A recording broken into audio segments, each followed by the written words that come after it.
everyone, and welcome to another episode of Junior League's Kids in the Kitchen cooking class. Today we're going to be making a peanut butter and jelly roll-up.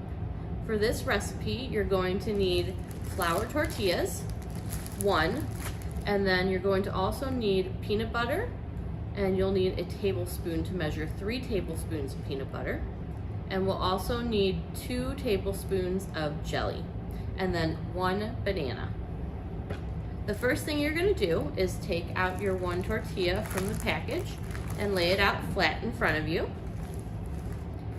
Next, take your favorite kind of peanut butter and you're going to measure out 3 tablespoons. So we've got 1 here, and we're going to scoop that out onto the tortilla.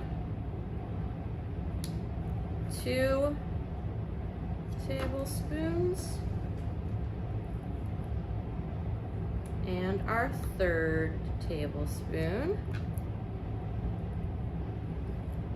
And then once you have that scooped out onto your tortilla, we're going to spread it evenly over the entire tortilla. So go ahead and spread it all the way across so you get it to all the edges. And if you need more peanut butter, you can add as much as you like. But just make sure that you spread it evenly around the entire tortilla. Okay. Now that our peanut butter is on the tortilla, we can go ahead and get the jelly. So we have strawberry jelly, but you can use any flavor that you like. So I'm gonna go ahead and put 1 tablespoon in here. I'm going to dump that on one side of the tortilla and get my 2nd tablespoon and put that on my other side. And then you're going to do the same thing you did with the peanut butter and spread it all over evenly on the tortilla. So again, just make sure you fill in the whole tortilla so every bite will have some jelly.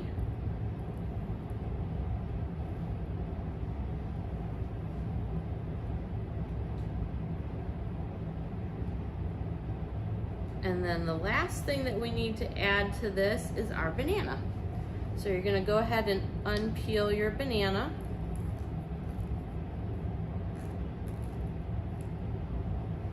And stick it on one side of your tortilla. And then you have to roll it up as our last step here. And while we roll it up, I'm gonna give you a fun fact about peanut butter. So peanut butter has protein in it, and protein is very helpful for our body to build muscles. So when you're done rolling up your peanut butter and jelly roll, it will look like this with the banana in the middle. And then the last thing that you can do is cut it in half. And it's ready to eat. For more cooking classes like this, you can go to juniorleagueofpeoria.org. We hope to see you there soon.